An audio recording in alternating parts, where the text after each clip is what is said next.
toute cette théorie. Partie 2, on rentre un peu plus sur un format mini-cours avec des définitions un peu plus précises, etc. Donc, la redéfinie, on s'intéresse donc à les extensions de corps. Donc, c'était la partie 2, les extensions de corps.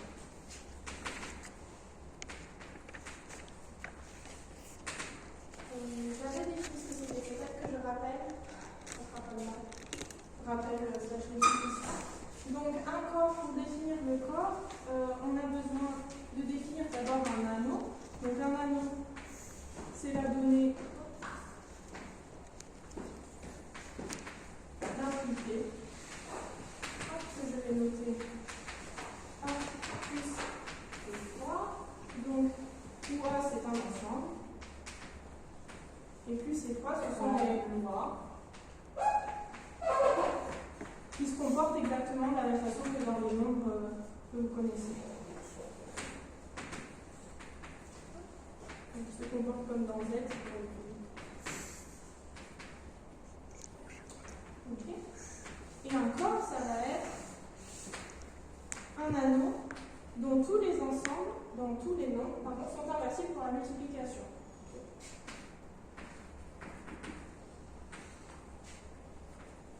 Alors, commutatif aussi, on enlève les matrices par exemple.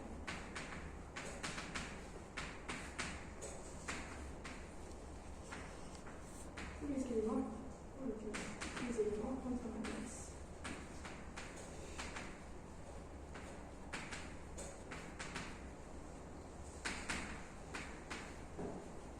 Pour la multiplication. Donc les exemples de corps que nous avait donné, exemple classique, eh bien, on va avoir tout ce qui est Q avec l'addition de multiplication, R, C, et les corps finis, pour ceux qui connaissent.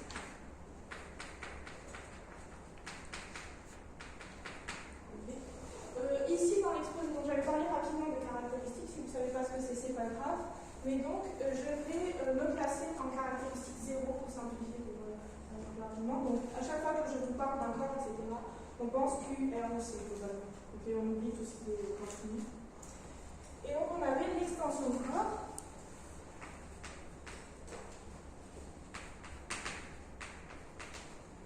C'est lorsqu'on a l'extension du corps. Lorsqu'on a un morphisme, donc une application entre deux corps.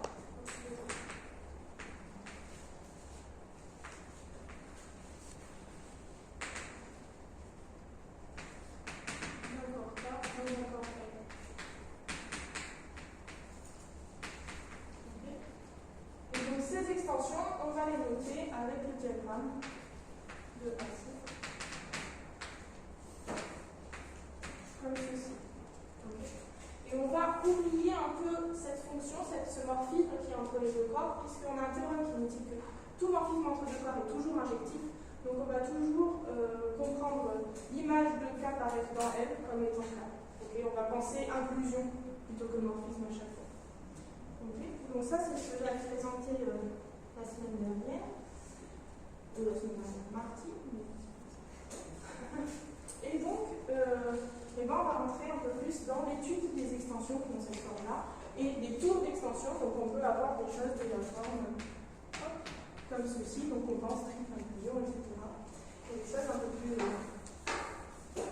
plus artistiques qu'on verra un peu plus tard. Donc la première forme d'extension dont je voulais vous parler, ce sont les extensions qui vont être engendrées par une partie. Donc, on va définir ça. Ce sont des extensions engendrées. Et donc, pour faire ça, on va déjà considérer une extension. Donc, L sur K, c'est une extension. Et je vais regarder un ensemble qui est inclus dans notre plus grand corps dans L. D'accord? Donc je ne le dis pas. Inclus dans L. Un ensemble. Et là, on va regarder le plus petit corps qui ne contient pas et qui est au-dessus de grand K. D'accord? Donc, le corps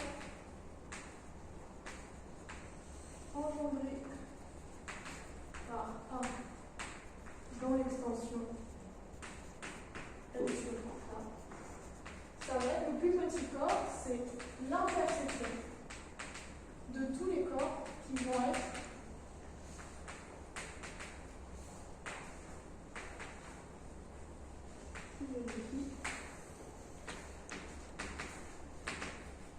alors je vais leur donner un nom de tous les corps en L.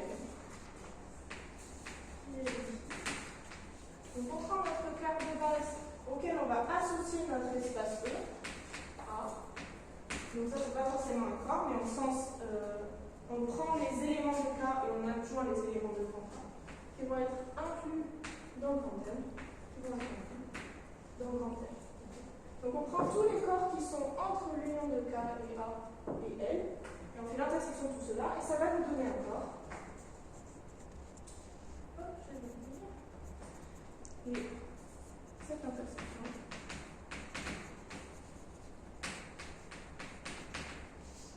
est un corps, et qu'on va noter grand K, parenthèse, l'ensemble qu'on a rajouté. Okay. Je vais vous donner un exemple et avant ça, je vous donne une propriété qui est très très intéressante, qui est que si on prend deux espaces, et bien en fait, donc dessous l'ensemble de notre grand corps, qu'on rajoute d'abord le premier puis le deuxième, c'est la même chose que rajouter le deuxième puis le premier. Donc si on a notre extension L sur K, A et B, deux ensembles inclus dans le grand L, alors, si on regarde notre corps K auquel on a ajouté A, puis qu'on a ajouté B, c'est la même chose que le corps auquel on a ajouté B, puis on a ajouté A. Et donc ça correspond au corps auquel on a ajouté l'union des deux ensembles A et B.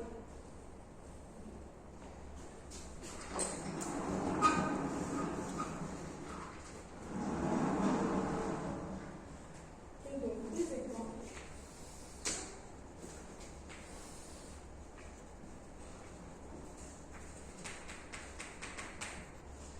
Et bien, si on prend par exemple, donc on a dit on était dans REC, on regarde notre extension C au-dessus de R. Okay. Et bien, qu'est-ce que c'est? En fait, on veut prendre l'élément, le singleton I, ça c'est bien un sous-ensemble de R. Okay. Et bien, on peut rajouter I à notre ensemble de R. Et qu'est-ce que c'est rajouter I à notre ensemble de R? C'est regarder l'ensemble des éléments qui vont s'écrire un élément de R plus I fois un élément de R. Et donc en fait on retrouve exactement ça. Donc en fait c'est exactement notre ensemble de R auquel on a adjoint l'élément. On peut avoir d'autres exemples. En dessous de R, on a notre corps qui est Q. Mais qu'est-ce qui se passe si on adjoint I à Q? Et bien ça va être l'ensemble des éléments qui s'écrivent sous la forme A plus IB, avec A et B, des éléments de Q. Et donc cet ensemble-là, par contre, on ne peut pas l'identifier. Et donc il sera quelque part, hop, ici on a notre Q de I, c'est une extension de Q, et C il est bien aussi une extension de Q de I. D'accord. Les éléments de cette forme-là sont des nombres complexes. Donc on va avoir aussi une extension comme ça.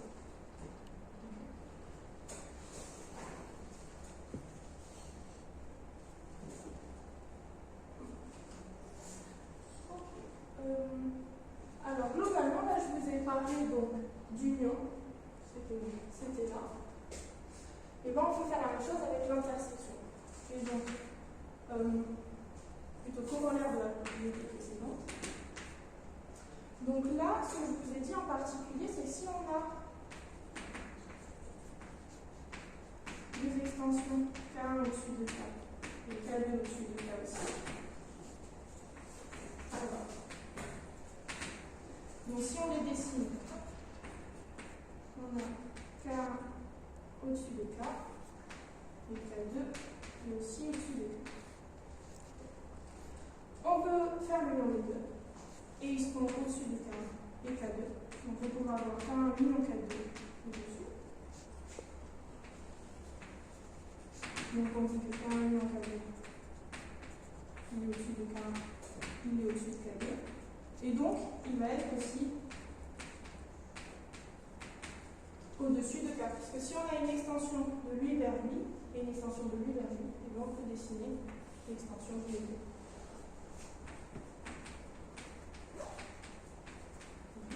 Ça, c'est une première forme, et ça, c'est avec l'union.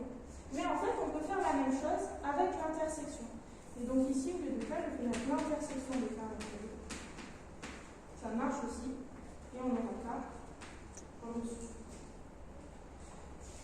Et donc ça, cette ligne-là, à part si on veut mettre des informations, souvent on ne la montre pas, mais quand on voit ça, on peut comprendre qu'on a une extension de K1 K2 vers K, vers K1 vers K2, vers K1 et vers K2. Okay, on peut lire tout descendre, tant qu'on a une ligne, finalement on peut descendre dans le diagramme, et ça veut dire qu'on a une extension. Okay. Et donc tout ça, ça nous fournit des diagrammes de plus en plus importants. Et là, je vous ai parlé d'informations qu'on peut en mettre dans le diagramme, et la première qu'on regarde, c'est ce qu'on appelle le degré d'extension. Degré d'extension.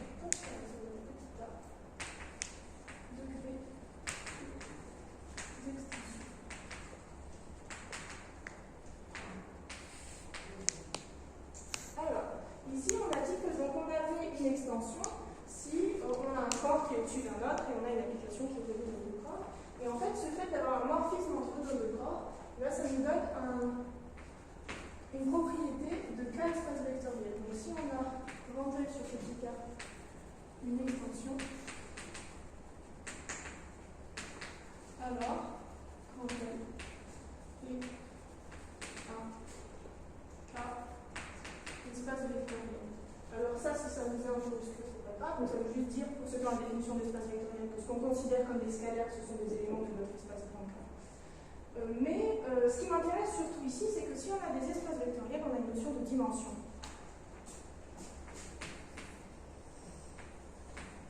Et cette notion de dimension, c'est ce qu'on va appeler le degré.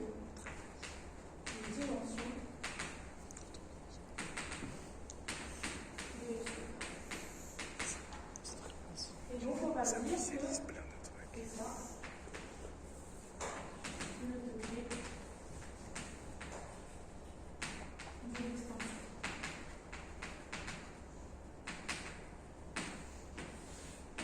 Okay. Et comment est-ce qu'on note ça? On va noter comme ceci, avec des crochets M sur grand K avec les deux points. Et donc c'est la dimension de L en tant que K espace vectoriel.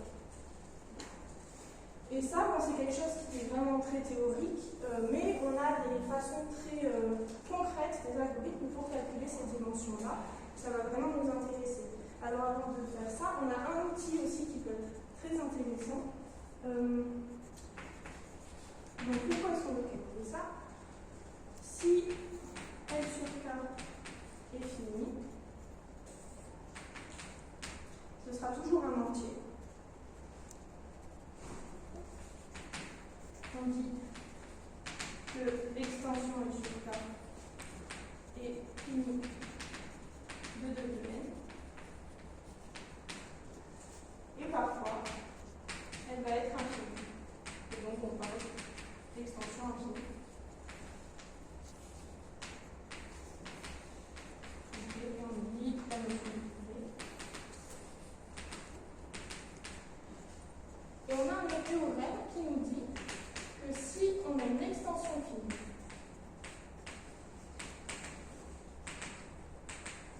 alors on va toujours trouver un élément de L, donc celle qui est au-dessus,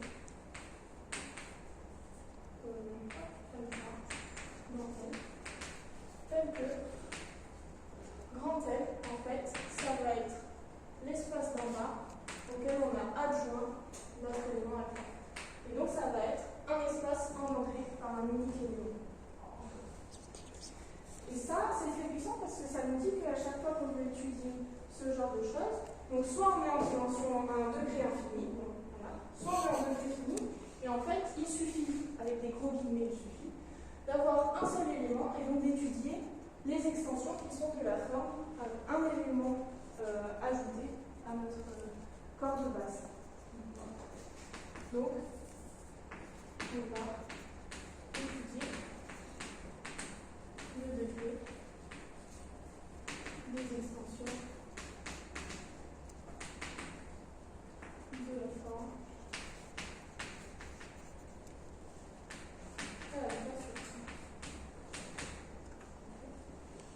Et donc pour ce faire, on va faire un exemple concret. Mais donc l'idée pour avoir tout ça, c'est qu'on va chercher un polynôme irréductible qui annule alpha.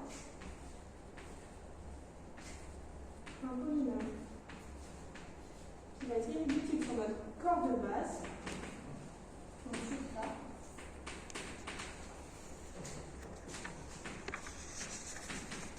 Qui annule alpha.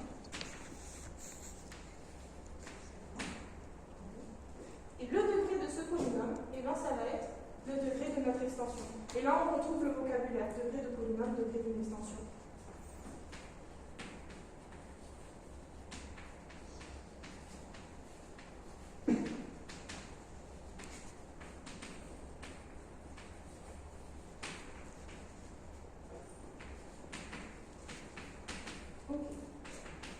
Alors là, je vous ai parlé de polynôme irréductible. Je ne suis pas sûre que vous soyez tous à l'aise avec ce vocabulaire-là.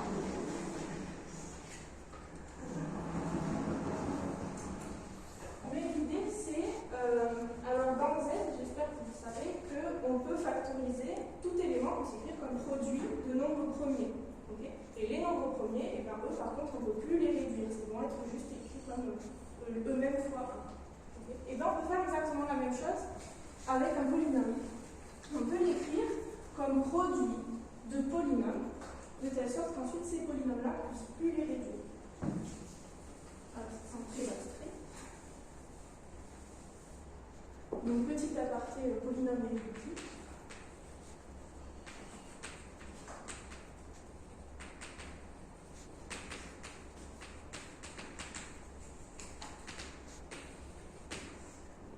Donc, ce sont des polynômes à coefficients dans notre corps.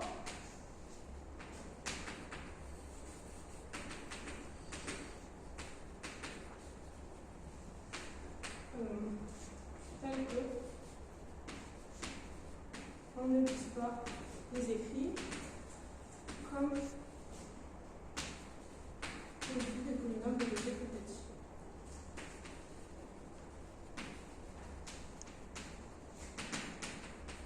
Le polynôme non constant évidemment, puisque les constantes on peut toujours les mettre.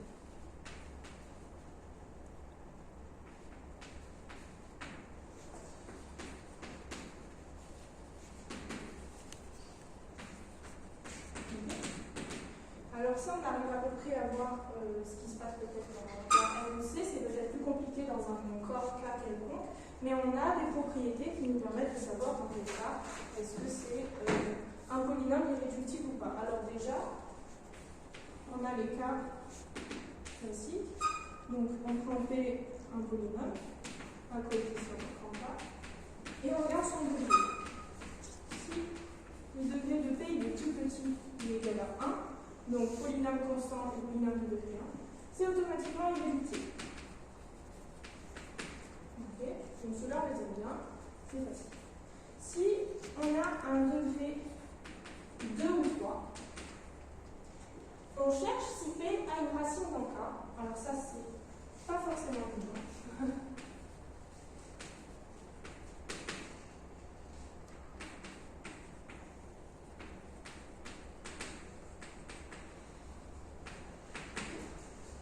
Si j'en ai une, bon, ben, on peut réduire parce qu'on peut l'écrire sous la forme x moins la racine fois un autre polynôme.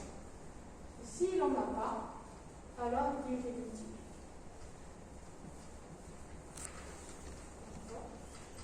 Donc, on en est une de 2, 3. Si P a une racine, on peut l'écrire.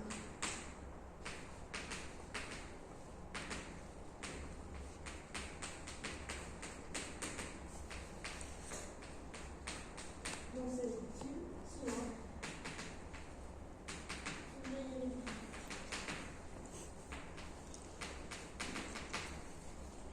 okay. Et enfin,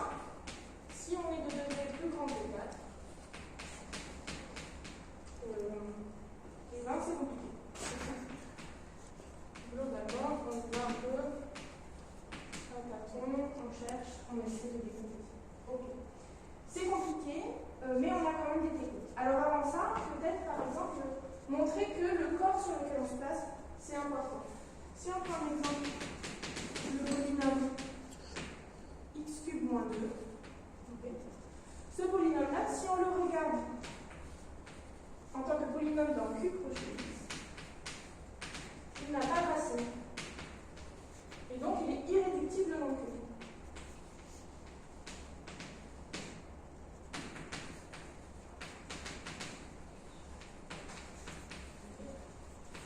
Par contre, si on se place dans R crochet x,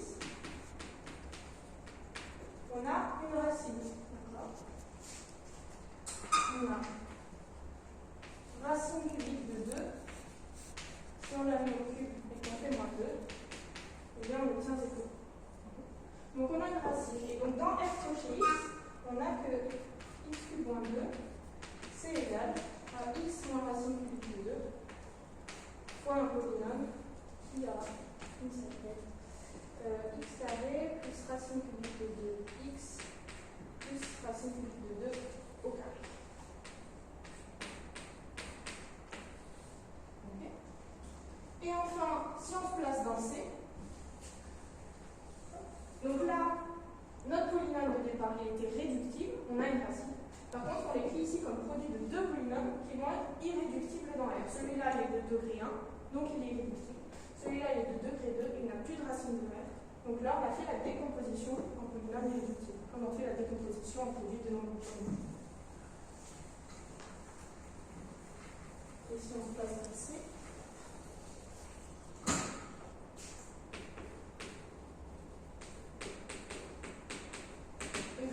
x cube moins 2, on peut l'écrire comme x moins, alors racine cubique de 2, c'est toujours une racine qui est dans C. Et ensuite, on va avoir deux autres racines qui sont j racine cubique de 2, donc le même j que celui qu'on a fait partie, et x moins j carré racine cubique de 2. Donc là, vraiment, ici c'était irréductible, ici c'était réductible mais décomposable en produit d'un polynôme de degré 1 d'un polynôme de degré 2. Et là, on l'a complètement décomposé avec des polynômes de degré 1. Et donc, dans le cas plus compliqué, on a un critère, lemme, je le fais comme vous voulez. Donc c'est le critère d'Eisenstein.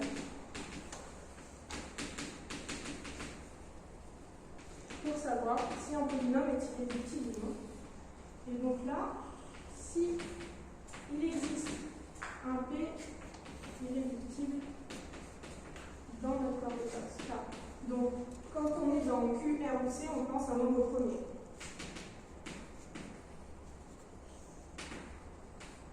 Tel que P divise tous les coefficients de notre polynôme. Donc, on regarde un polynôme qu'on écrit sous la forme somme des amis x puissance i, avec i entre 0 et n. Donc A0 c'est le coefficient constant et AN c'est le coefficient devant le monome le plus haut degré de notre polynôme. Donc on veut que notre nombre premier divise tous les coefficients sauf le plus grand. Donc pour tous les i qui sont entre 0 et n-1, on veut qu'il ne divise pas le nombre de coefficients le plus grand. Et on veut que le carré de P ne divise pas le coefficient constant. Donc si on trouve un nombre premier qui vérifie ces critères-là, alors notre polynôme P, il est irréductible.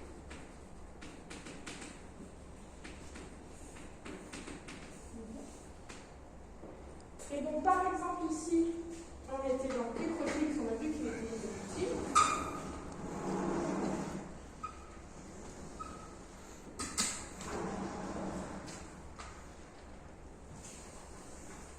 Et en fait, on peut regarder en appliquant notre critère.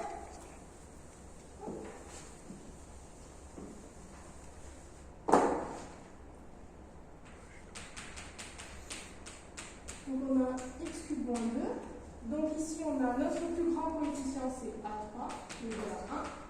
On a A2 qui est égal à 1, qui est égal à 0. Et on a A0 qui est égal à moins 2. Et bien, si on prend le nombre premier égal à 2, on a bien, si on vérifie, P, donc 2, ça divise 0 et moins 2. J'espère que le lecteur est ça. P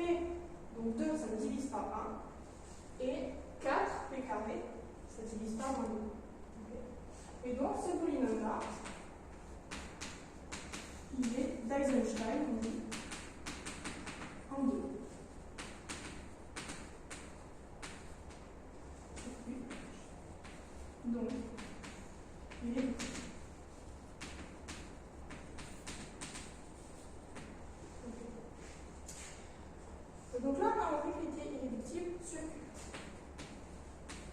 Ça, c'est un exemple un peu simple. On peut avoir des choses beaucoup plus compliquées. Par exemple, si je prends le polynôme qui est égal à 37x5 moins 152 x2 plus 38x plus 57. Ok. Ça, on n'a pas envie d'aller chercher ces racines à la main. Okay. Mais là, on peut remarquer que 19, ça divise 152. 19, ça divise aussi 38 et 57, si je me suis pas planté. Et que par contre, on a 19, ça ne divise pas 37. Et 19, ça ne, 19 au carré, ça ne divise pas 57.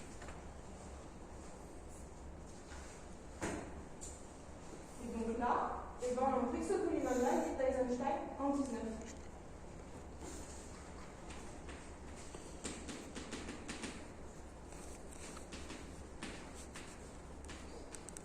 Donc irréductible sur Q.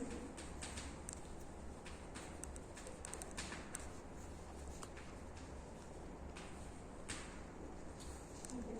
Donc c'est vraiment quelque chose qui est très utile et très utilisé en pratique. Et donc maintenant que j'ai fait cet aparté polynôme irréductible, pourquoi on voulait faire ça? On voulait faire ça pour calculer les degrés d'extension dans nos extensions.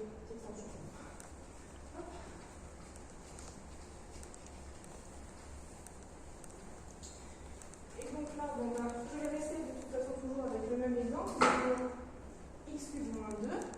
Si on regardait les extensions, donc on se plaçait dans Q.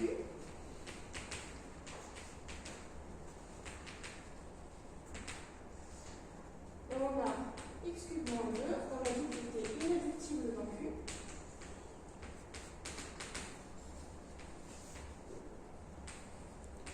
Et il annule racine cubique de 2. Donc si on prend une extension de Q dans laquelle on a racine cubique de 2, uniquement, et bien ensuite le degré de polynôme irréductible qu'on a trouvé. Donc, notre extension Q avec racine cubique de 2, cette extension-là, elle est de degré 3. Et on note, dans ce diagramme, on peut mettre la valeur de l'extension.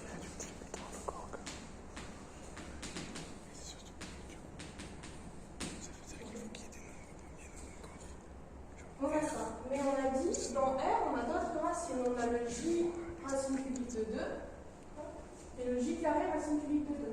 Donc on va avoir d'autres extensions qui vont aussi être de degré 3.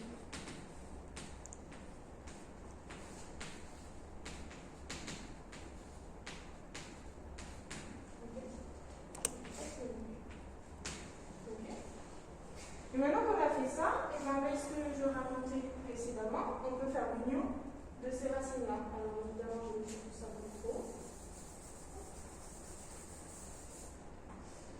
Et donc, on a Q racine cubique de 2. Et au-dessus, on va pouvoir mettre l'union de nos ensembles.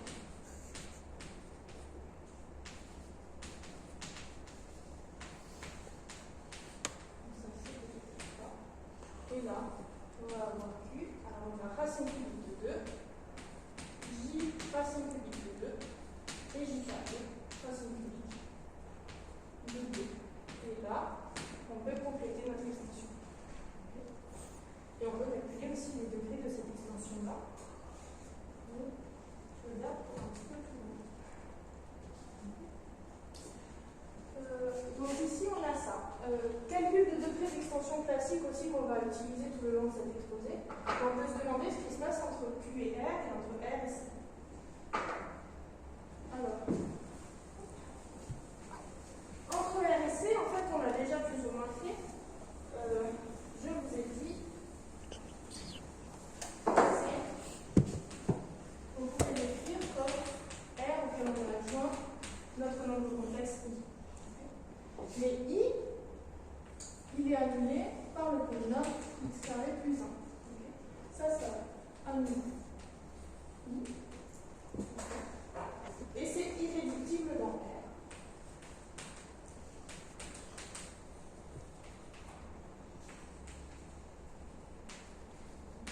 Donc, l'extension C au-dessus de R, elle est de degré. Le polynôme ici, donc 2.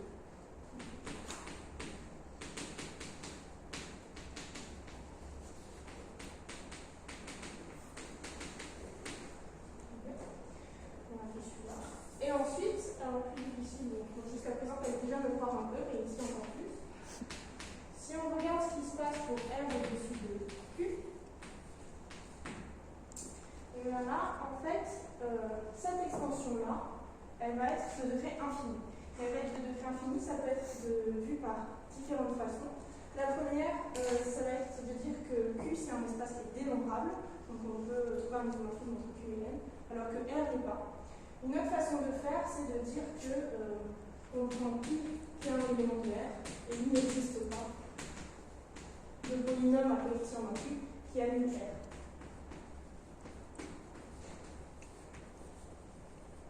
Qui annule Q.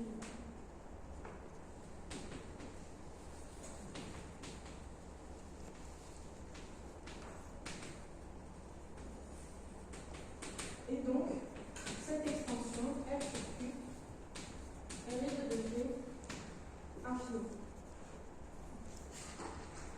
Et donc, si on rappelle tout ça dans notre diagramme, donc le classique, et bien on a Q, on a R, on a C, ça on a dit c'est de degré 2, et ça on a dit c'est de degré infini. Et ensuite, on a une proposition qui est très sympa, que j'ai montré, enfin, j'ai écrit juste après, et qui nous dit que si on a comme ça une tour avec 3 éléments, et bien le degré de l'extension totale de la plus grande, c'est le degré de celle-ci fois le degré de la deuxième. D'accord? Donc le degré ici, c'est 2 fois l'infini. Donc c'est une extension de degré infini aussi. Donc ça, de façon plus générale.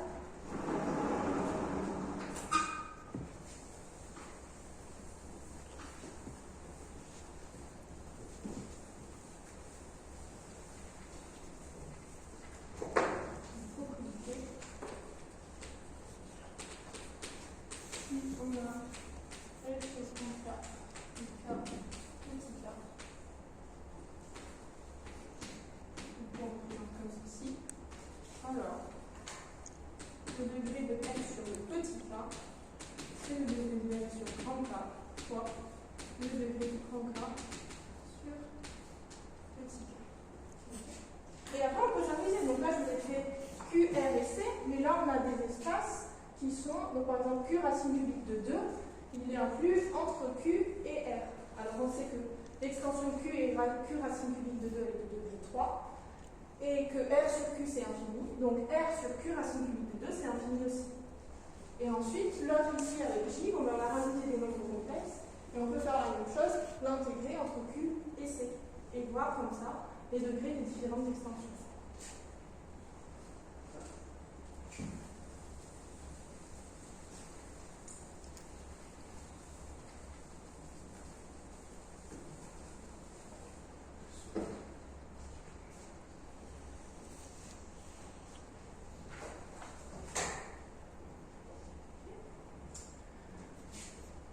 Donc tout ça, première information, on va avoir des degrés d'extension. Et donc je vous rappelle l'histoire, à chaque fois vous trouvez des racines de polynômes. Et là je vous parle de polynômes irréductibles, etc. On s'intéresse maintenant quel cas est-ce qu'on a des racines de polynômes ou pas. Et donc on va faire une étude, alors j'ai mis mes téléphones, comment est-ce qu'on peut décomposer des polynômes et de façon théorique. Et donc quand on va décomposer des polynômes, donc ce qu'on sait c'est que si on connaît une racine, on va pouvoir écrire le polynôme comme x moins la racine fois un autre polynôme de degré plus petit. Okay, donc ça nous permet de réduire les degrés, et plus le degré est petit, plus c'est facile à étudier. Donc pour décomposer nos polynômes et s'intéresser à des polynômes qui vont être de degré plus petit, on va regarder 3 corps. Donc on s'intéresse à 3 corps. Okay. On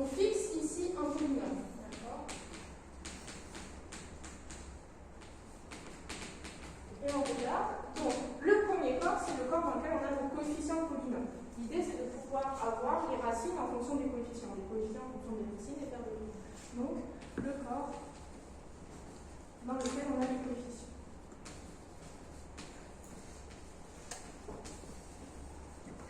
Donc, quand j'écris comme ça, P, un polynôme à coefficient dans K, donc c'est notre rank. On va s'intéresser à. Alors là, j'écris un deuxième corps, mais en fait, c'est plus ou moins une infinité de corps. On va appeler un corps de rupture de notre polynôme. Alors, un corps de rupture, c'est un corps dans lequel on va avoir une racine.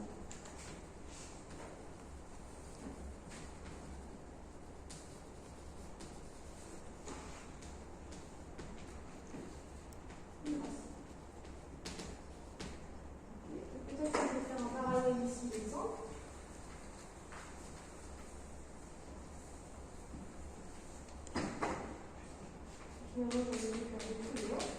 Donc si on s'intéresse toujours à notre polynôme x cube moins 2, on part de cube. Donc là on a x cube moins 2. Donc on est là-dedans. Et on a dit un corps dans lequel on a une racine. Donc on en a trouvé 3. Donc on a trouvé q racine cube de 2, qj racine cube de 2, etc.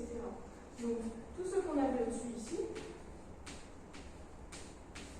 tout ça c'était des corps de rupture de notre polynôme.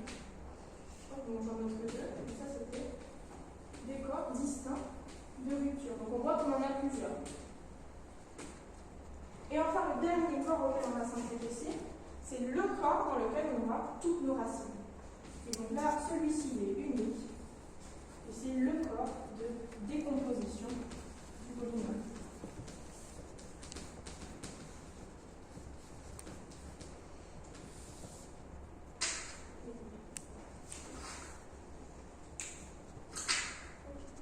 Donc là, notre corps de décomposition pour notre polynôme x cube moins 2, et là c'est celui qu'on avait au-dessus ici, qui avait toutes nos racines.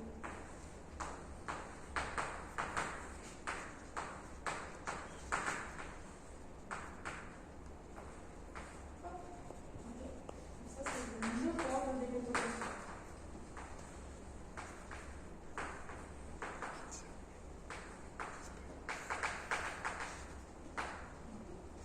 Et donc là, je me suis un peu avancée.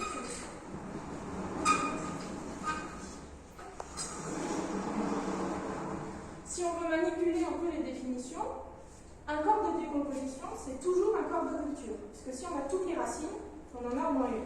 Par contre, attention, un corps de rupture, ce n'est pas forcément un corps de décomposition. On a vu ici, quand on n'avait qu'une seule racine, on les a pas toutes.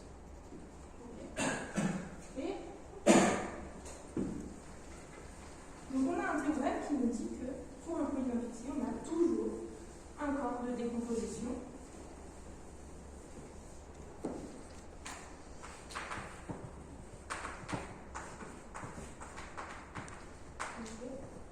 Alors, je n'ai pas mis la définition, c'est quoi? Corps de décomposition, c'est celui dans lequel on a toutes les racines, mais c'est surtout le plus petit dans lequel on a toutes les racines.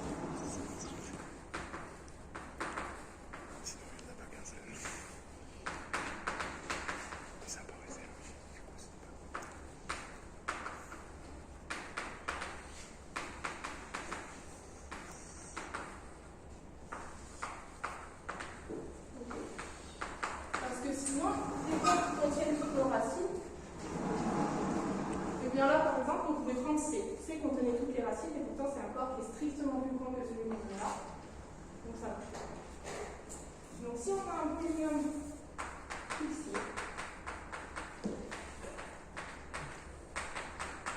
il existe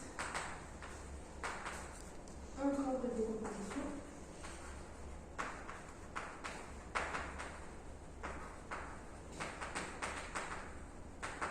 et il est unique à l'isomorphisme, donc à bijection entre les deux espaces prévus.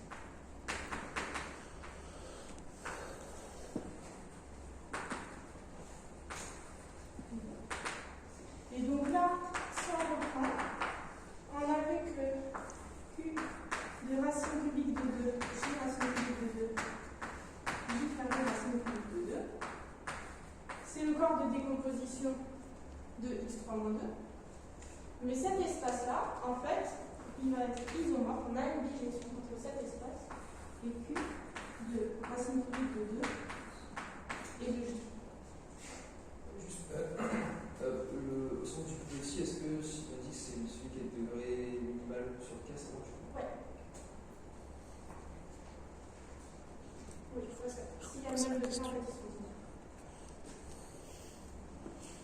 Et donc ça, on peut l'écrire comme ça. Alors on voit que si on a J et racine cubique de 2, on obtient facilement cela. Pour passer de cela à cela, on utilise le fait qu'on est dans des corps. Et donc quand je dis on a un espace auquel on adjoint racine cubique de 2, J racine cubique de 2, J carré, c'est pas juste ces éléments-là qu'on adjoint, c'est tous les éléments qui vont faire qu'on reste avec des propriétés de corps. Et donc notamment, il faut que tous les éléments soient inversibles pour la multiplication. Donc quand on adjoint racine cubique de 2, on adjoint aussi un inverse de racine cubique de 2 pour la multiplication. Donc on a un élément là-dedans tel que x fois racine cubique de 2, c'est égal à 1. Et donc, si on multiplie j racine cubique de 2 par notre élément x, et bien on obtient j. Et donc on a bien nos deux éléments ici. Et si on a les éléments qui nous engendrent l'ensemble de l'espace, on a l'ensemble de l'espace. Et donc finalement, avoir ce genre de notation-là, ça nous simplifie les diagrammes. Parce qu'on a vu que là, ça commençait déjà à être moche. Si à la place de tout ça, on peut juste mettre j, ça fait du bien. Donc on essaie de faire les choses les plus petites possibles. Et avec même un théorème que je vous avais énoncé précédemment, on sait même que quand on a des extensions de degré fini, alors maintenant on a rajouté j, on sait qu'il est de degré 2 sur q. Parce qu'on sait que 1 plus j carré, c'est égal à 0. Donc on a le polynôme 1 plus x carré qui annule j, et il est irréductible dans q.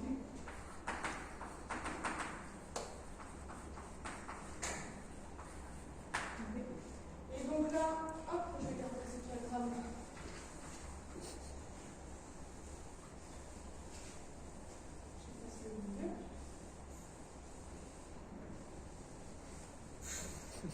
On avait dit qu'on avait, donc je garde qu'une seule racine, mais vous avez compris, on peut faire avec les autres. Racine cubique de 2. En dessous de Q de racine cubique de 2 et J, et on peut mettre celui qui a uniquement l'élément J. Donc ça, on a dit que c'était de degré 3. Et ça, on a dit qu'on a un polynôme de degré 2 qui a de J, et qui est irréductible. Donc ça, c'est de degré 2. Et ensuite, on a des propriétés sympas dans les polynômes comme ça. Si on a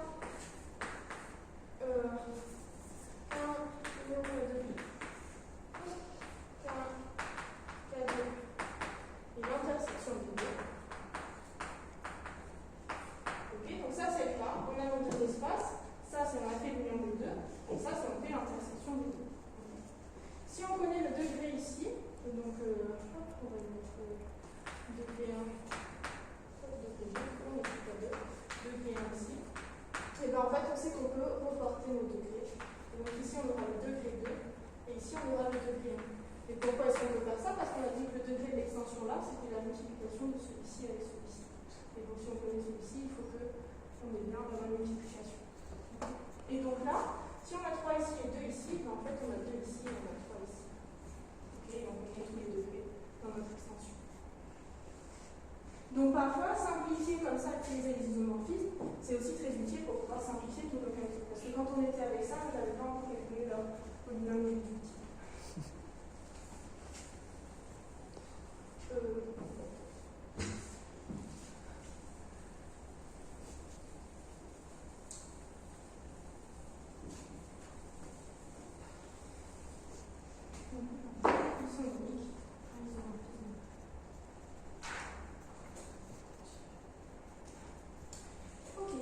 Et donc maintenant, on a pour un polynôme fixé un corps dans lequel on a toutes les racines de ce polynôme.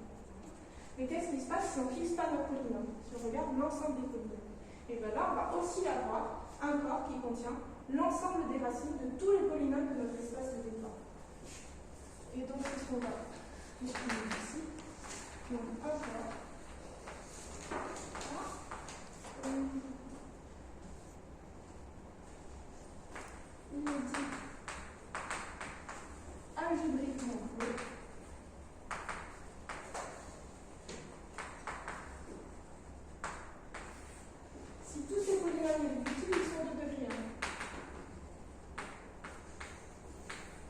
Donc ça veut dire qu'on a toujours les racines des polynômes dans ce corps de Lie.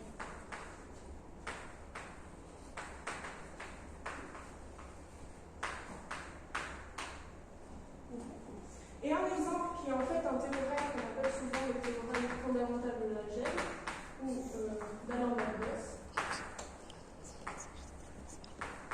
il nous dit que le corps des nombres complexes, il est algébriquement clos.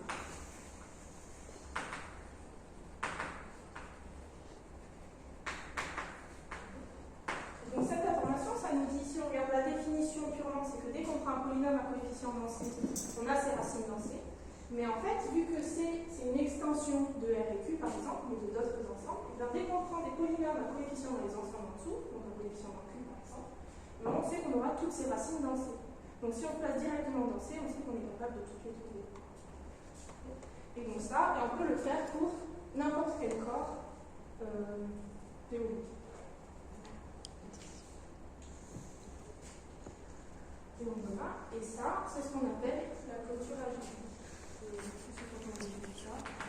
définition de propriété. Si on a une fixe, un corps K, il existe, il en existe même plusieurs, mais on a un corps au-dessus de K qui contient toutes les racines définition théorique. Qui contient toutes les racines des polynômes à coefficient d'un K.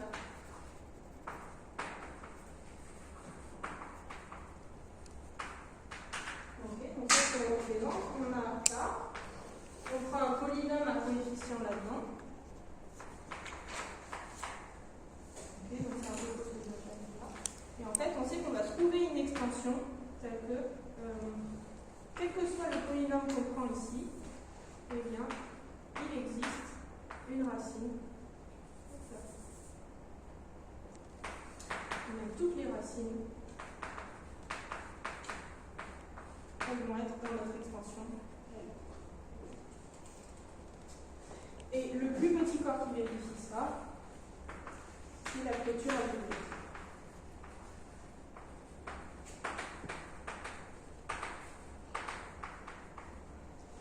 Il est noté K bar, comme ça, et c'est la clôture.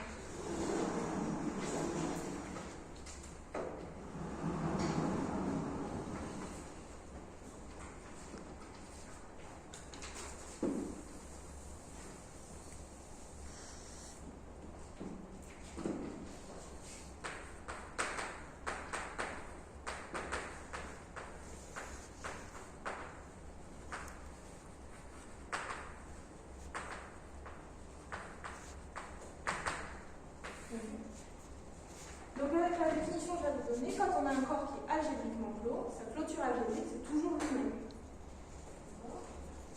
Donc, en exemple, la clôture algébrique ici, c'est lui-même, il est algébriquement clos.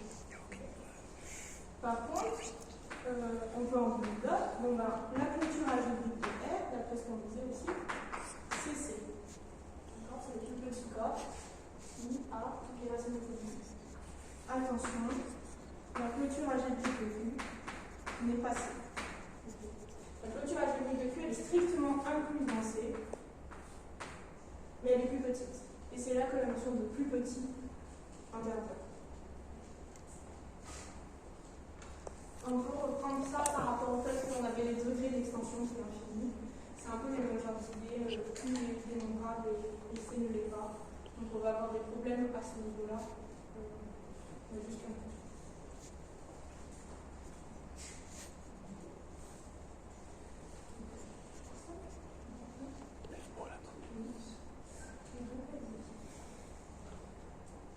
Donc maintenant qu'on a tout ça, dernier objet théorique, puis on parle d'extension galométrique. Pourquoi on est là?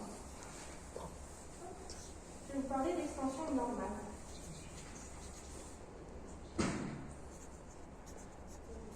Vous avez encore une partie, vous le notez comme vous voulez.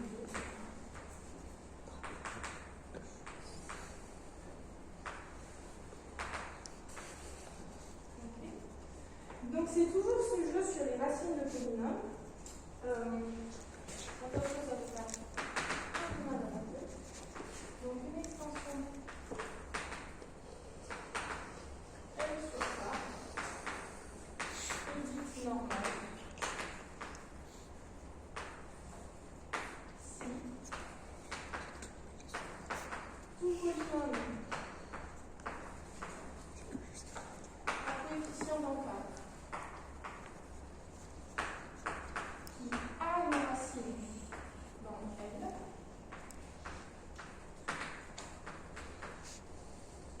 Okay, donc tout ça, ça ressemble. On prend les polynômes d'encart où on sait qu'il y a une racine dans L déjà.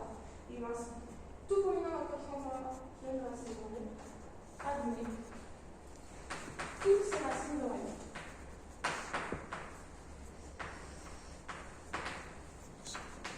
Okay. Donc si on a une extension normale, Question. Est-ce qu'une clôture algébrique, c'est algébriquement close par rapport à elle-même? oui. Oui. Juste par rapport à la Q, R c'est inclus dans la clôture algébrique de Q. Non. Non. C'est-à-dire X, c'est qu'on a la clôture algébrique de Q. Attends, si, t'as R qui est inclus, il est là. R, il est là. Est-ce qu'on sait exhiber un complexe qui n'est pas dans la clôture algébrique de Q ou pas? Oui. Sur un site en section ou on a des simples? Ce qui est simple, c'est déjà tous ceux qui sont avec pi, par exemple. Ceux qui me viennent en tête. Donc pi, par exemple, il n'est pas dans la clôture algébrique. Donc un réel. Alors attends. R, c'est pas dedans, c'est D'accord. Pi n'est pas dans la clôture algébrique. En fait, la clôture algébrique, c'est un peu tautologique de dire ça, mais la clôture algébrique de Q, c'est l'ensemble des éléments qui peuvent être annulés par un polynôme dans Q. Oui, non, Pi, oui. Donc non. Et juste dans la définition pour normal, il faut que ça soit réductible ou pas réductible? Oui, il faut que ce soit réductible. Et en fait, ça, c'est complètement faux aussi, parce que je n'avais pas dans le sens. Par exemple, tout ce qui était le Q de J, il est dans la clôture algébrique de Q, mais pas dans la R. Voilà. Donc, quand on réfléchit 3 secondes, tu ne peux pas comparer R et Quand on dit qu'il y a une clôture algébrique à tout corps, ouais. Du coup, est-ce qu'on peut la construire en prenant des polynômes et en inventant des racines? Alors ça, c'est l'idée. Mais ensuite, du coup, il faut que tu sois capable d'énumérer tous les polynômes et de prendre toutes leurs racines. Okay. Mais oui. Et on va en parler ou pas du tout? Non, parce que j'aimerais arriver jusqu'à l'extension de la voisine. Mais oui, c'est ça. Enfin, théoriquement, c'est ça qu'on veut faire. Et après, on a des techniques un peu plus rapides pour faire ça. Et donc là, effectivement, c'est tout polynôme qui est réductible. Donc comme ça. Quand votre histoire de 19h, c'est bien.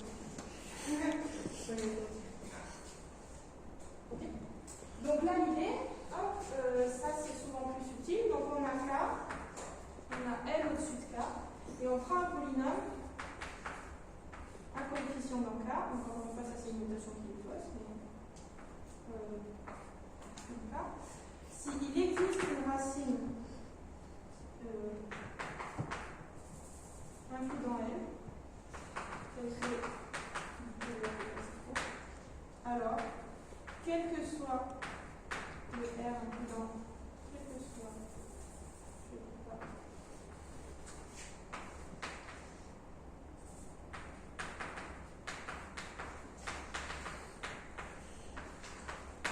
Okay. Si on en a une, on les adopte. Et ça veut dire qu'on est normal. Donc avec le vocabulaire que je venais d'apprendre, donc forcément vous n'êtes pas trop à l'aise, ça veut dire que si on a un corps de rupture, on est un corps de décomposition. Automatiquement.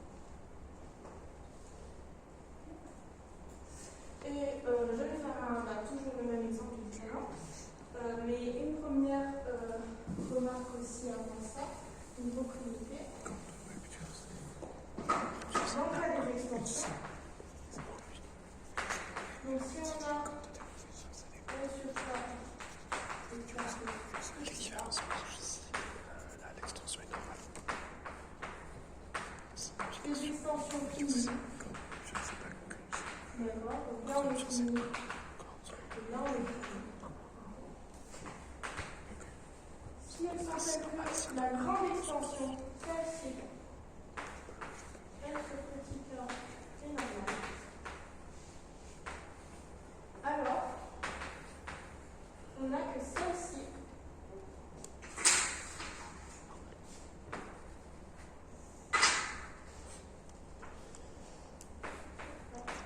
Elle est normale. Attention, on sait rien sur la plus petite.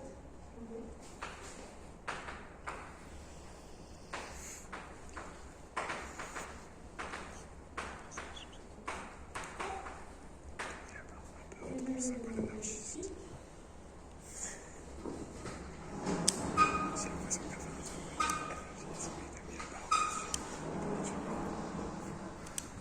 on est sur notre extension toujours avec les racines cubiques de 2,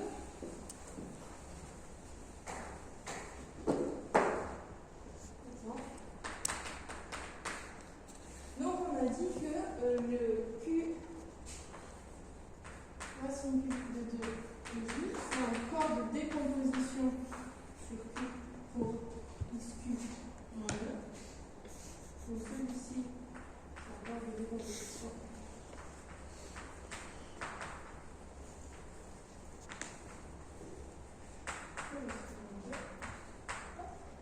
Et on peut montrer que c'est une extension normale. D'accord. Donc Q racine cubique de 2 sur Q.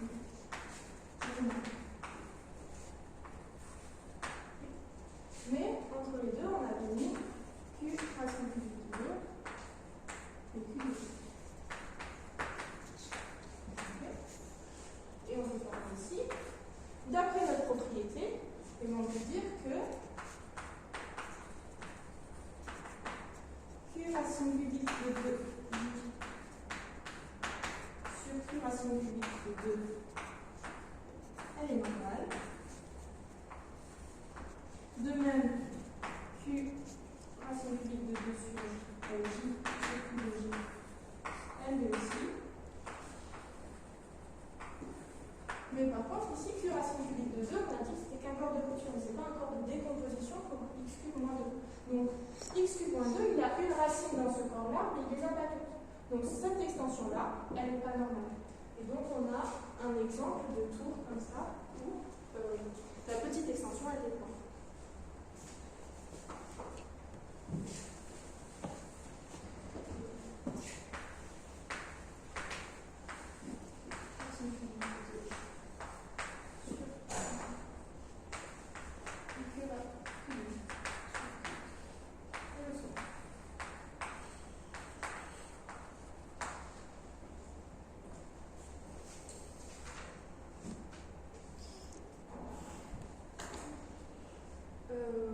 Remarque, je ne sais plus si j'y ai fait.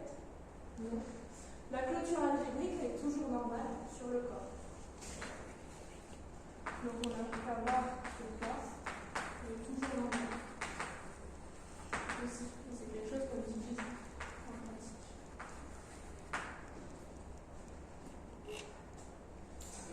Et maintenant qu'on a tout ça, on peut enfin parler de fourche de Galois.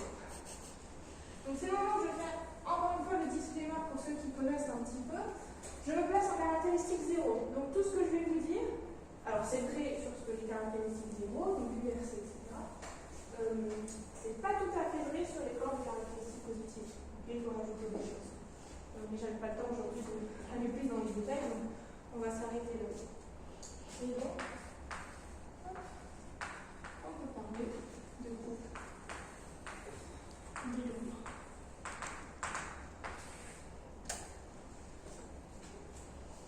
Alors, les groupes mégalos, qu'est-ce que c'est? L'idée, c'est, vous voyez, on a des extensions comme ça, et des fois, on peut avoir plusieurs extensions, et on va comparer comment se comportent les racines de polynômes quand on a plusieurs extensions, les unes entre les autres. Okay. Donc, le contexte général, c'est qu'on va regarder deux extensions d'un même corps.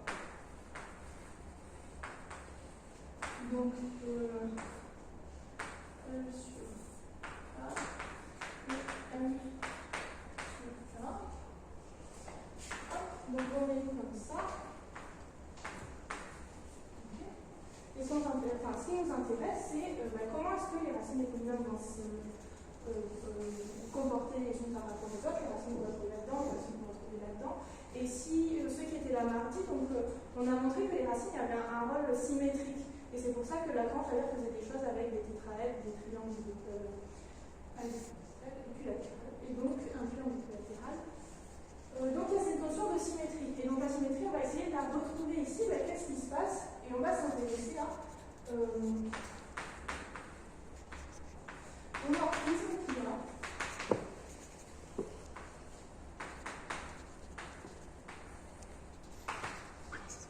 Donc d'une extension dans une autre.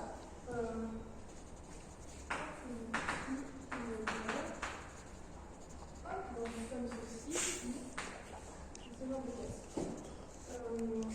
Et donc on va dire, on va faire une notation du petit, il appartient au morphisme de L dans L, et on va appeler petit k pour dire que notre corps de base c'est petit k.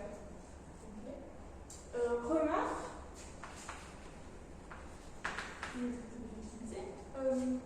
souvenez-vous, donc là on a un morphisme de corps, donc en L vers le corps L. Donc c'est comme si on avait une extension encore une fois. On a dit que tous les morphismes de corps sont injectifs.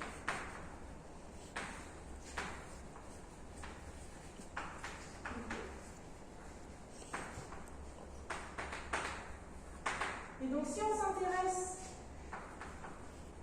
aux morphismes qui vont d'un corps dans lui-même, qu'on appelle des automorphismes, enfin, ce sont des automorphismes, c'est-à-dire qu'ils vont être bijectifs. Les morphismes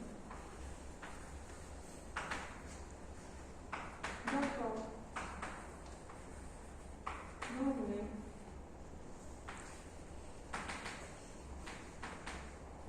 sont bijectifs. Injectif plus égalité de cardinal. Et donc on parle d'automorphisme. Et dans ce cas-là, on va noter le biomorphisme au-dessus de K, toujours le L dans L, avec les automorphismes K au-dessus de K de L. Ah, si quand je suis dans une notation, des fois dans la littérature, on peut trouver quelque chose qui a cette forme-là, okay, avec des noms de fonctions, f, g, phi, si, ce que vous voulez. Et en fait, l'idée c'est que là, on a oublié que l'extension L sur K et M sur K, comme on a dit, on pense à des inclusions. Mais ça peut venir de fonctions. Okay, ça peut être une fonction, un morphisme qui va de L dans K. Et donc si on appelle F le morphisme qui va de L dans K, plutôt dans la classe, c'est K dans L, si on met cette extension. Et celui-ci, on l'appelle G. Si on veut se souvenir qu'ils viennent de morphisme et pas juste d'inclusion, on peut les écrire ici. Mais c'est des choses qu'on rencontre dans la littérature, mais c'est pas non plus. On les oublie aussi souvent que possible.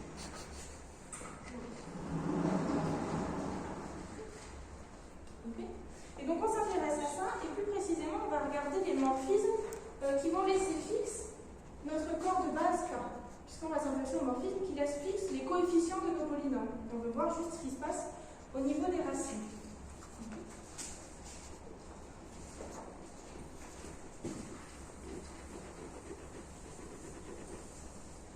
Et si on fait ça, et là on va pouvoir définir ce que c'est qu'une extension gaussienne. Donc on a L sur K notre extension.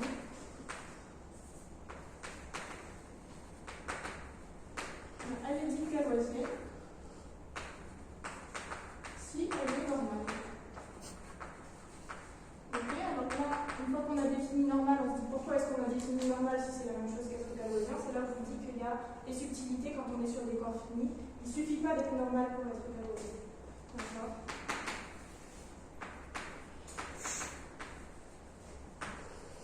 Donc j'insiste, on va préciser. Et dans ce cas, le groupe des automorphismes, donc les automorphismes, les morphismes qui vont de L dans le même au-dessus de K, c'est un groupe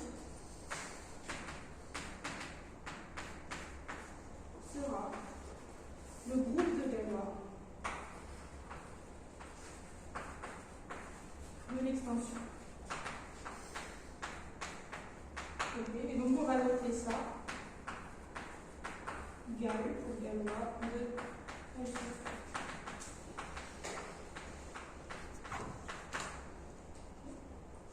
Alors, le groupe des automorphismes, hop, qui laisse fixe K.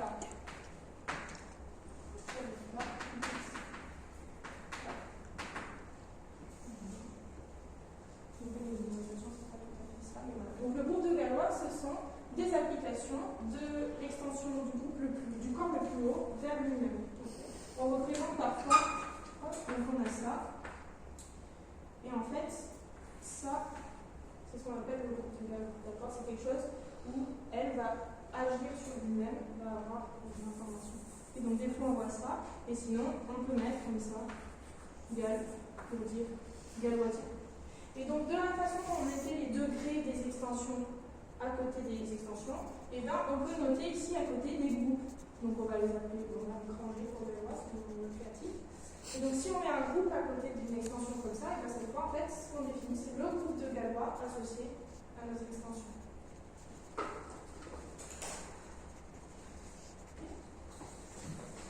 Et donc, définir si c'était normal ou pas, on a vu que c'était pas forcément évident. Enfin, on a des cas où on en a un peu moins. Et donc, on a aussi un peu des choses de détourner pour savoir si c'est galoisien et du type en fait du dénombrement. Et on peut avoir on a une théorème. Donc, si on a une extension qui est finie,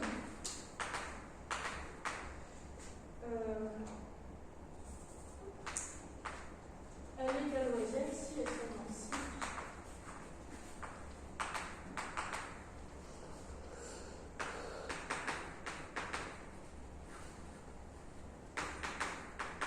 Le cardinal du groupe de Galois, donc le nombre d'automorphismes qu'on a, il est égal au degré de notre extension. Et donc finalement ça, on a vu que ce n'était pas si compliqué que ça à étudier. Bon, des fois ça peut être beaucoup plus moche que ce qu'on a fait, mais on arrive à le faire. Là, on en est à compter des nombres de morphismes qu'on peut avoir entre des espaces, et il suffit de comparer les deux. Ce qu'on a en général, on a toujours l'inégalité du nombre de cardinal du groupe de Galois qui est plus petit que le degré.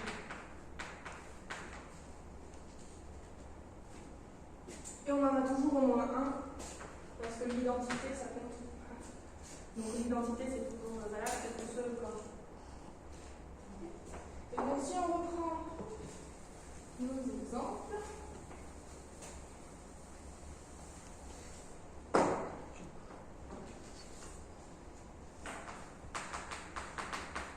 donc on avait notre exclusion 2, on avait les degrés des extensions, et on a dit, alors elles n'étaient pas toutes normales, parce que c'est encore bien.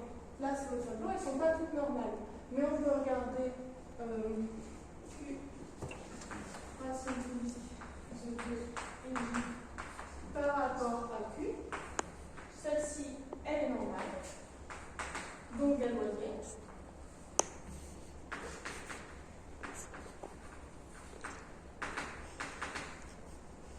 Elle est 2 degrés 6. Donc, ce qu'on apprend ici, c'est que le cardinal du groupe de Galois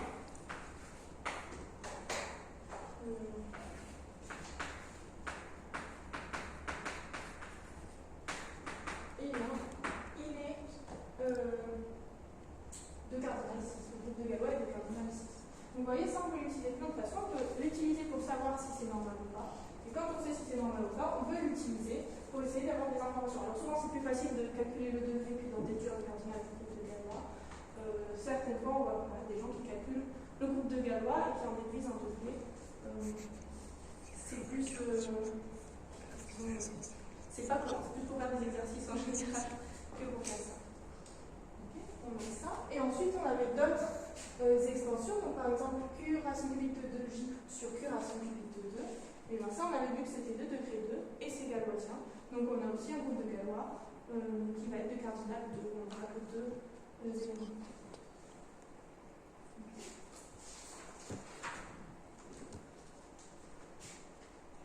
Et maintenant, on connaît leur cardinal, mais la question c'est, qu'est-ce que c'est comme groupe ? pour calculer ça, on a les gros théorèmes qu'on appelle théorème de la correspondance de Galois.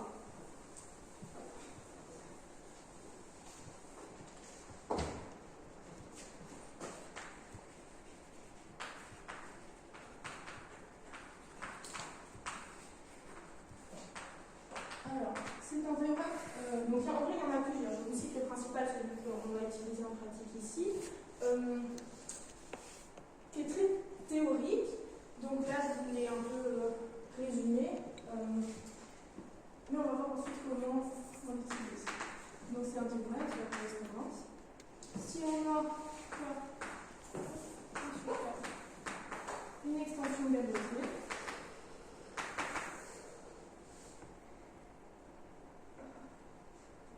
je vais d'abord vous définir des éléments parce que sinon ça va être un peu indigeste. Okay. Si on prend P un polynôme, à position dans le grand cas, et toujours notre extension dessus. Okay. Je vais noter Z de P. Alors normalement, vous pouvez mettre L, même. Souvent, je vais mettre Z de P. Les 0, les racines de P dans L.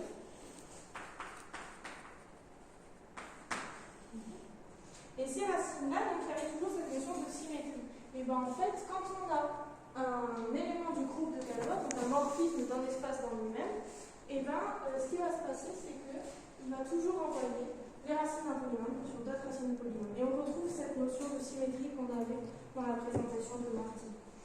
Et donc pour faire ça, on va s'intéresser aux permutations des racines.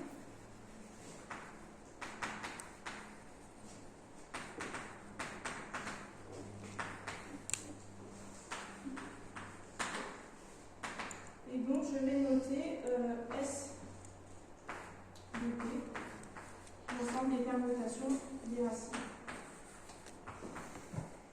Donc c'est un esthétique même dans le nom.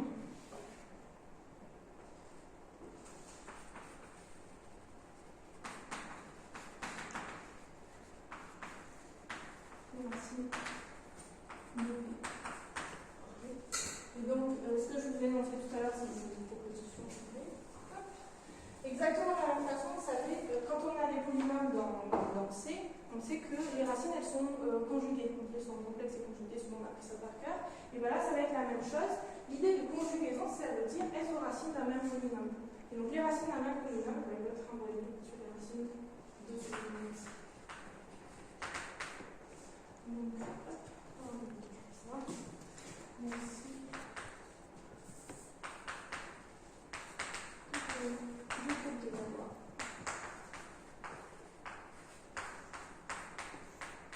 On voit des éléments du sur des éléments de DP.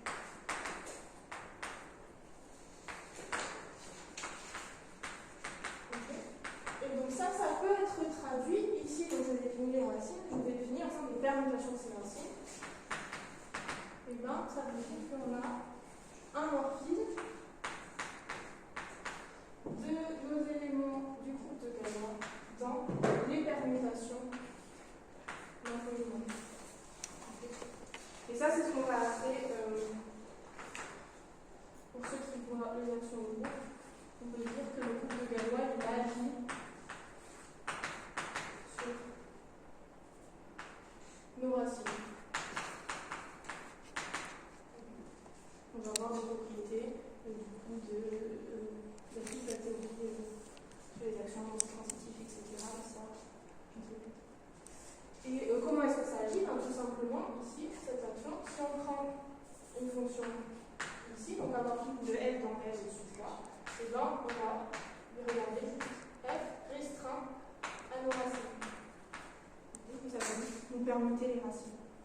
D'accord? Donc c'est quelque chose qui est donné de façon concrète. Et dernière propriété utile avant du théorème, si on a encore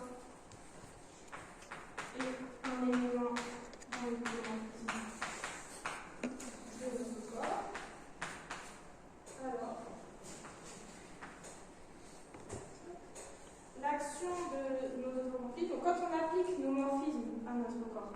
Donc c'est ce qu'on va être comme ceci. Et ça va être un sous-groupe de K.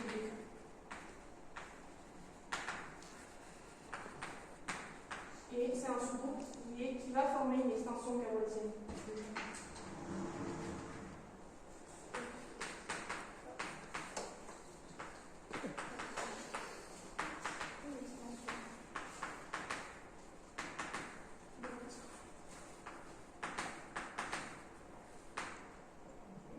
Et quand on connaît ça, on a même le groupe de Galois, H, c'est le groupe de Galois de notre extension. Maintenant, j'ai décomposé tout ça, j'ai mon suivi théorème qui nous dit que, en fait, on a une déjection entre nos groupes de Galois qu'on cherche à calculer et des groupes plus concrets qu'on va pouvoir déterminer avec l'exemple ici.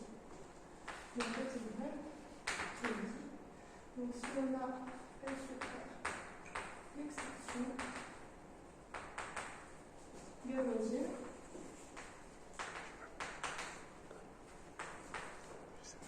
le groupe de Galois conjugué,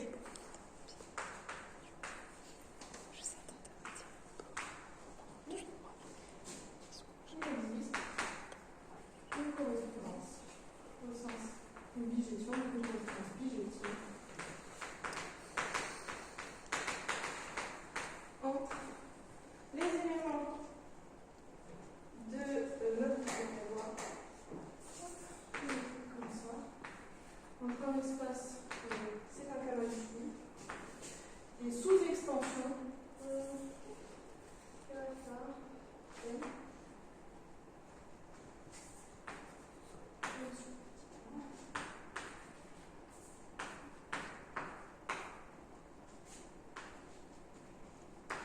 dans l'espace des sous-groupes de notre groupe de Galois.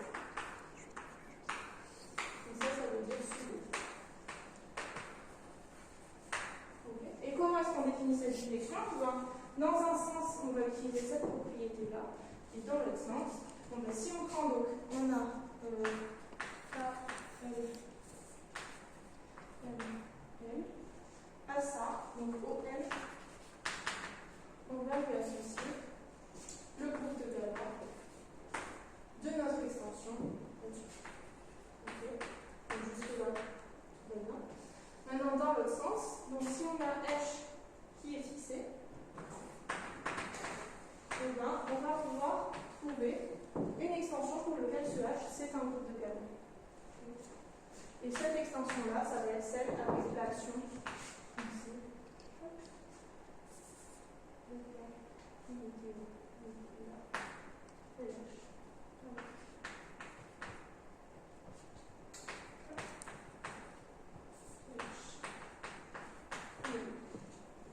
Et donc on a une correspondance entre des groupes, d'accord, donc des choses qu'on connaît, et nos extensions galoisiennes. Et mon premier déroulage, mais je finis avec l'exemple en arrivé au degré. On a vu le cardinal.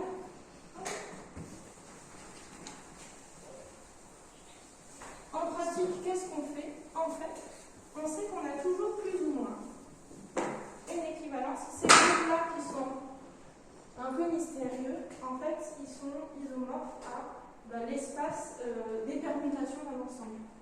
Donc on va pouvoir, sous certaines propriétés, mais donc hypothèse à fixer. Mais globalement, ça arrive souvent que notre groupe de Galois, une extension, ça va être isomorphe à une permutation d'ensemble à L éléments. D'accord? Donc ça, c'est permutation de N éléments. Et donc en fait, ici, ce qu'on dit, c'est que nos groupes de Galois, ça va toujours être la permutation de tous nos éléments, ou alors la permutation d'un élément, de moins d'éléments que son ami. Et donc on va toujours chercher autour de notre ensemble des permutations de ces éléments. Et donc ici, où est-ce qu'on était? Je ne sais plus. Ah, il est là. On a un groupe de Galois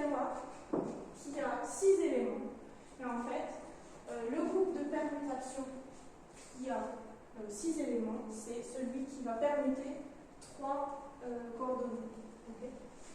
Donc, dans notre exemple, on a dit que racine cubique de 2 et j sur q, c'était 2 degrés 6, donc notre groupe de Galois, il est isomorphe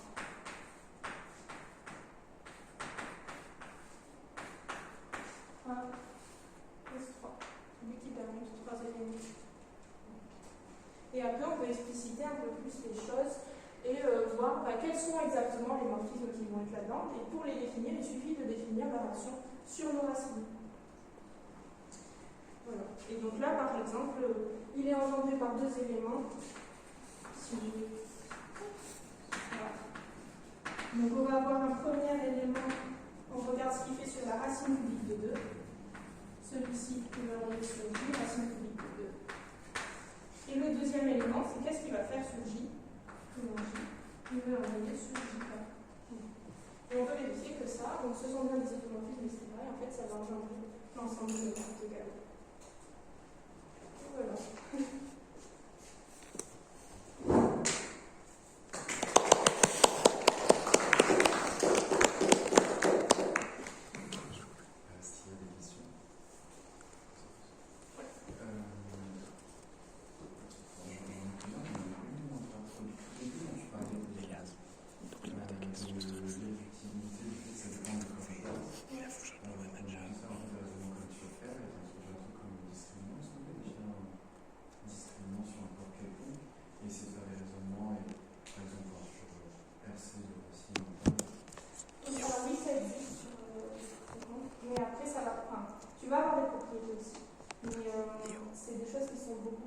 Finalement, de chercher ton irréductibilité de polynôme, c'est souvent plus facile que de chercher ton discriminant.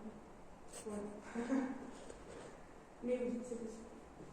Et le discriminant, ça se définit comment? Ça dépend du corps. Si tu veux, je t'enverrai des trucs parce que j'en ai des. Ouais. Il y a une question aussi. On n'a pas parlé de profil, par exemple, ça ressemble à quoi la clôture algébrique de alors ça, c'est ce qu'on appelle limite. Alors j'ai toujours un peu sélective inductive. La clôture algébrique de FP, en fait, c'est vu comme les éléments dans la clôture algébrique, ils sont vus comme des séries. En fait, la clôture algébrique de FP, si tu veux, tu vas regarder donc Z sur Z, puis Z sur E par Z, et etc. Okay. Et là, tu as une suite comme ça avec la multiplication par P. D'accord. Si tu multiplies par P, tu obtiens bien les éléments. Et donc, tu as une suite infinie comme ça.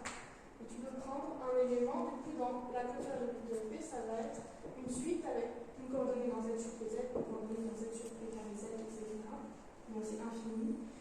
Et telles que ces coordonnées, eh ben, elles vont bien coïncider avec la multiplication par P. Voilà. Donc, ouais, c'est quelque chose qu'on ne maîtrise pas complètement. On décide des éléments. Oui, il y en a qui utilisent les éléments, c'est ça, mais donc ce sont des séries infinies. Donc à un moment, tu espères arriver aux éléments, enfin, ce ne sera pas le cas puisque tu es en fois D. Donc, on va utiliser ça, on fait de l'analyse sur des corps finis. Exactement. Et on a peut-être pas habituel au sens. Enfin, on peut avoir une analyse par nous, donc les séries, c'est des séries. Alors ça, par contre, ce sont des séries qui vont avoir des propriétés plus sympas que les séries que tu connais habituellement, parce que tu vas avoir des propriétés du type si ton terme général tend vers 0, alors ça converge. Alors que ça, on analyse si on dit ça au prof en général, il pas. Donc dans ce sens-là, c'est plus sympa que les séries.